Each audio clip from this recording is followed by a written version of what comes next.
Hello everyone, it is the 5th of March and I thought I would just jump on into another reading. Suddenly felt inspired. Oh wow, we've got cards already, okay. So working with the fairies, as usual. I'm just going to move the stand, it's going to be a bit noisy. Okay, that's better. I don't even know what we're reading on. Fairies, what are we reading on? They love it. Dive in, see what happens. Okay, we could dive in. I was thinking about diving on. Interesting cards. Because for me personally, I'm kind of breaking through resistance. Really, I'm breaking through. Oh, what am I doing this for? It's not good enough. You know, all the usual nonsense. You can always tell those phrases kind of come from a, I don't know, like imagine how many times those kind of thoughts have been repeated in the history of humanity amongst all of us and going back in time. I'm not good enough. It's got its own entity behind it. And they're such boring thoughts, you know, they're so boring and they don't go anywhere. They don't take you off on a mystical adventure, do they? Oh, I'm useless. And also compassion. I will say compassion, where all of that comes from. Comes from places of pain and neglect and what's been passed down to us. And I like to think in this lifetime we're all ending those patterns.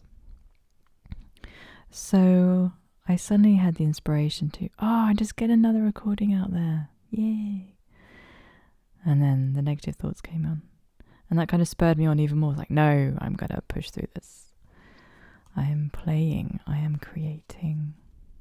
I mean, it's always wonderful to share with you, all the listeners. Always. That's not the issue.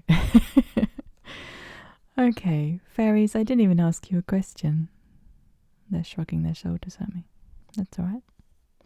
We've got the fawn. We could call this a general reading for today. And if it turns into anything else, I'll let you know.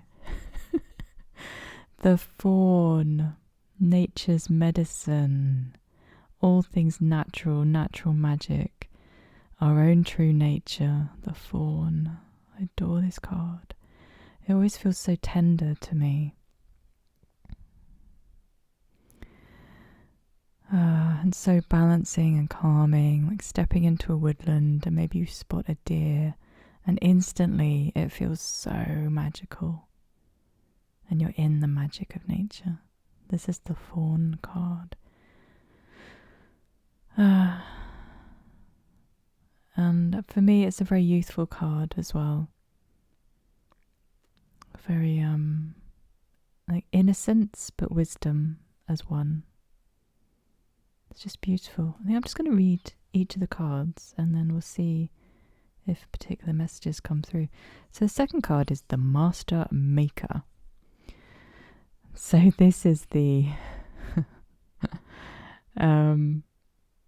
he's kind of the fairy of that real kind of driving force of creation. He knows how to make things. At the same time, he's very so assured in what he's creating.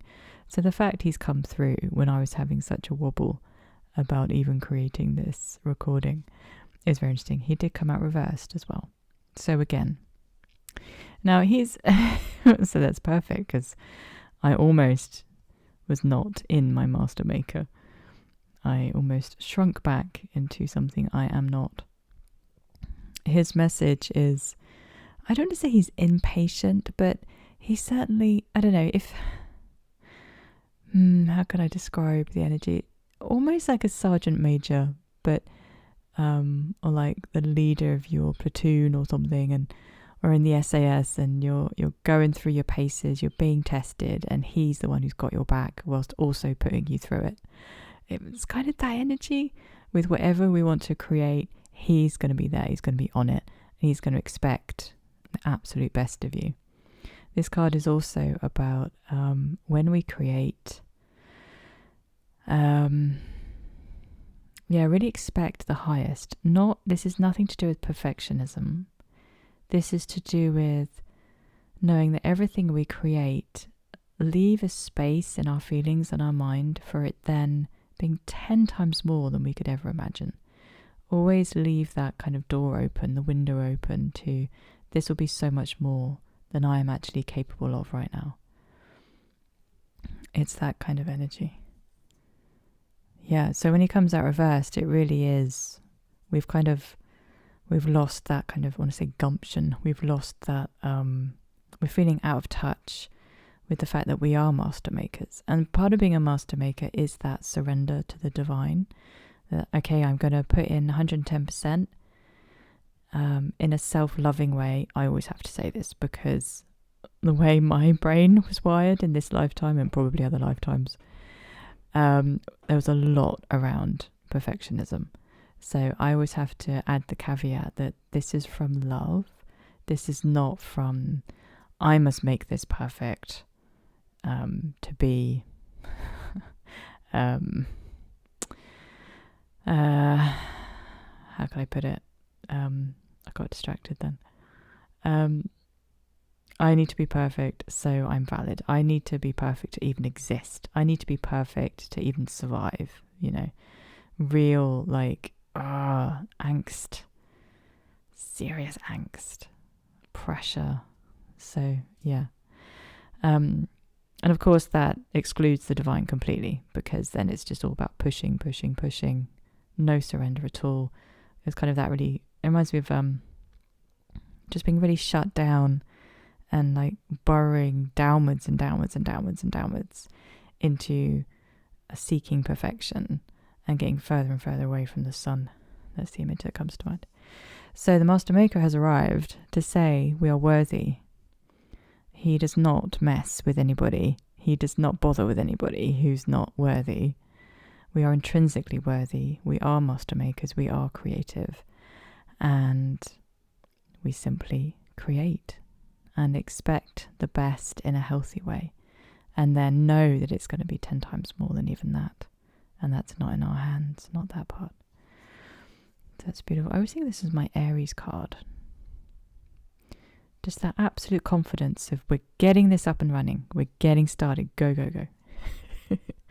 And then the third card that came through was the Piper. Now he came through in a reading yesterday, so I find this interesting. The Piper. The first words that come to mind is, how can we seduce ourselves into the song we want to sing? What is the song we want to sing today? That's beautiful. So we've got back to nature, the power of nature. Connected to Gaia, of course. Gaia's magic. The magic of being in nature. Using our own natural talents and gifts. There's a lot in this reading about natural talents and gifts. And I want to say what does come out of the improvisation. What comes out when we just suddenly feel inspired and we just go with it. And we just flow with it. And that thing about flow is also knowing when to draw back, when to then flow into something else. So an example. So I make these recordings. And there's a moment where, oh, this is done. This is done. And I feel that. And it's time to stop. And then what could happen is I could then go into endlessly editing this. And that actually then takes out a lot of the life force that's draining at that point. It's like, no, this can now wait till later. It involves a lot of trust that going with that flow, everything gets done. That's a phrase I use a lot with myself. Everything will be done.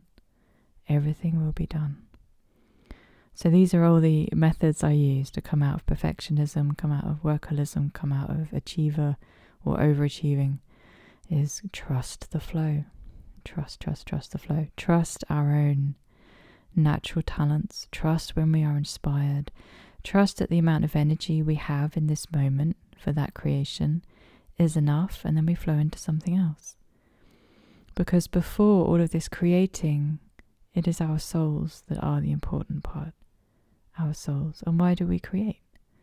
Well, through our creations we get to reflect ourselves. We create because we enjoy and we grow and we bring more of our light here. And what greater joy is there than having reflected your own beautiful soul? We're all in this process of kind of trying to see ourselves. The whole reason for existence, for the universe, for the multiverse, Source wanted to see herself. Is there anything more beautiful than that? Anything more innocent, anything more natural than that? So as soon as, for example, I over-identify with the creation, instead of remembering that creating is about how I feel, creating is about having that mirror to my own soul, about nurturing my own soul. So there's no point then putting my own soul through the ringer for the sake of the creation. That's all backwards. That's completely backwards. So there's something about really tapping into that deepest, natural, instinctual, creative self.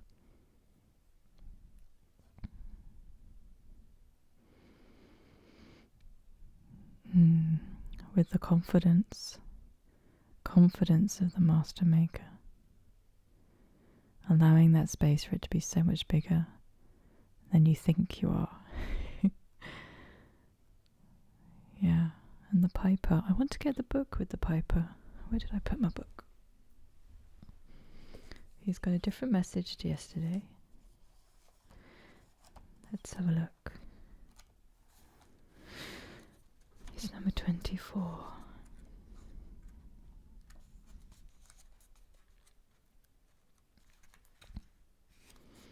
Here he is. Music, order, harmony, seduction, empathy. I want to say empathy with self. The secret melody of the piper drifts through our lives, offering us a means to communicate with the heart and without words. Yeah, again, everything coming from the heart. This is so beautiful. His approach to us is gentle and wordless. His music conveys our emotions to one another, emotions that are audible only in the listening ear of our hearts. He asks that we listen to the world around us, especially to the unspoken words of others, humans and fairies, plants and trees. Wow. So the piper coming through with the fawn is extraordinary. Listen. Listen to all the voices beneath the words. Listen to what's being spoken by the hearts of people around us. Listen to what's been spoken by the hearts of the trees and the animals, the wind and rain and sunshine.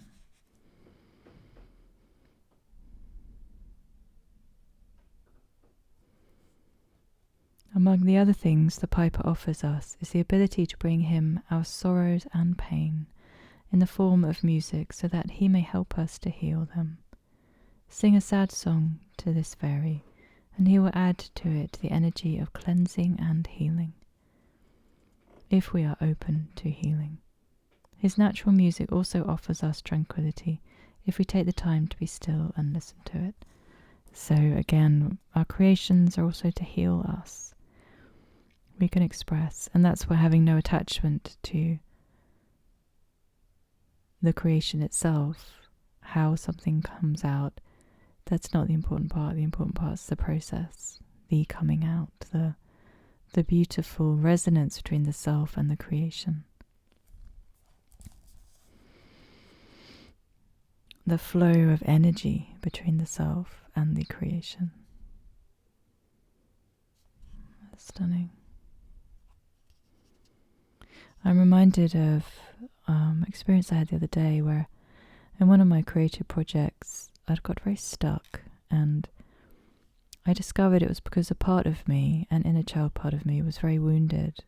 She felt very wounded, receiving a judgment. And another friend who's been reading The Artist's Way, she was talking about this. I've not read it, but I know a lot of people think very highly of The Artist's Way. And she was reflecting back to me that there is a part in there where the writer does say, really, really protect your creative space. Really protect it, because that's your most deepest inner fragile self coming through. And we do live in a world which is, the whole way that people communicate is very harsh. It's very harsh. A lot of it is based on, you were like this, you did this, which is immediately, judging and putting our views onto other people. Like, I know this, you don't know that. All this type of very violent language, actually. And language that will be changing as humanity keeps ascending. We will drop into a whole gentler way of communicating with each other. So our words will start to actually reflect our hearts. We'll have far better boundaries of, you never ever tell someone else who they are. That's a real injury to the soul, both your own and theirs. It's nothing to do with, I know more than you, you don't know that. A real acceptance that every single person's perspective comes from their own experience. And communicating will come from actually feeling each other at the heart level, actually being in resonance. And what are words, after all, other than an attempt to come into resonance with each other, to understand each other? But when we're already feeling each other at the heart level, we won't even need hardly any words anyway. We would have bypassed that. We would have bypassed the middleman. Now, I love words. But they're going to come into better resonance with our heart language.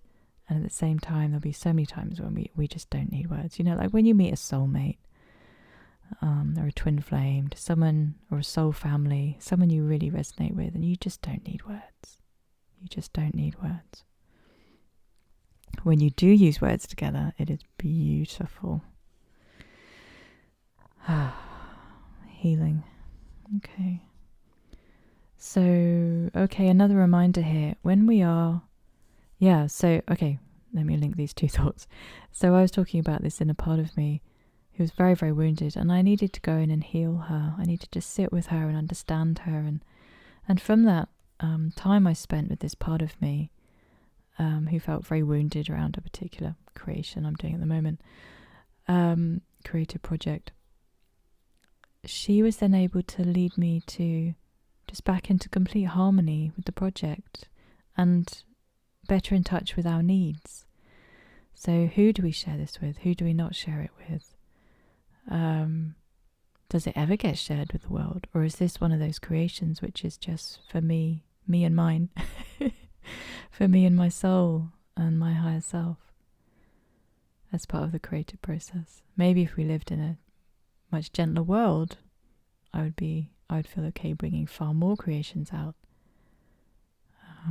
It's a very beautiful, fascinating journey. Now, the other message coming through with the Piper, with healing, is to remember that our creations are for the purpose of healing. So, when we do feel comfortable sharing, when it does feel appropriate, and this was a thought I had earlier actually, it's interesting this is coming back, we can envisage all the people who might come into contact with our creation, just as you guys are listening to my creation right now. This co-creation with the fairies, with spirit, with this reading. There's healing potential there as well for anyone who resonates with it. So, and that's when we're coming into the law of oneness. And something we can do when we are bringing our creations to the world is imagine like a bubble. So there's the creation, there's me, and then there's the immediate bubble of people who will really, really resonate and understand and get so much from the creation as well. Inspiration, healing for themselves, in touch with beauty and all those wonderful things. And imagining that bubble, energetics and magic, if you like. It's all about knowing that we influence energy through our imagination. So imagining that bubble of care, like the inner circle of people who are going to really appreciate your creations. Then there might be an outer circle and an outer circle of people who get a little bit from your creations, and then not even in a circle, just people who don't get it. Or maybe they're in a bubble of their own and they just get put somewhere else. People who are just not going to get it, they can just stay over there. Reminds me of creating protections as well for everything we create, like quantum protections, and that can be as simple as imagining what your own protections would look like. I mean, the first thing that pops into my head is the castle with the parapets and an army. But whatever resonates, whatever feels so solid for somebody else, it might be, like a crystal pyramid, and that's the outer protection. You can ask your higher self how to bring protections in. Or learning from someone else that you resonate. Again, their co-creation is to teach about protections, and you resonate with it. So, start using it yourself, and then always making it your own. That's the other beautiful thing about creations. I create this. I don't know what the listener is going to hear. I don't know what the listener is going to hear. They're going to hear their own version of this because they are a whole other soul with their own gorgeous energy system, and they're going to hear it in a way for them through their own filters and through what they need. They might hear things that I've not even said. They might be hearing lots of meta messages. There might just be one thing which felt like it was just for them, or it was just for you. So beautiful. I could talk about creating for a long time. We're at the 20-minute mark. So, fairies, that was absolutely stunning. Do you know what? I'm not even going to try and bring an additional label to this reading. It was just utterly gorgeous for me, just as it is. Thank you so much, fairies. Coming back to our natural self, the power of our natural self. When we're really grounded and centered and we just allow through who we really are. We are the master makers. Tap into that energy, that forthrightness of I am, so I create. I am, so I create. And then the piper, just beautiful, beautiful music for healing, creation for healing. Having our boundaries, really nurturing that space, that sacred space for creating. Some of your creations will be just for you. Some of your creations will be shared. And that is entirely up to you as a sovereign being. Lots of love, everyone.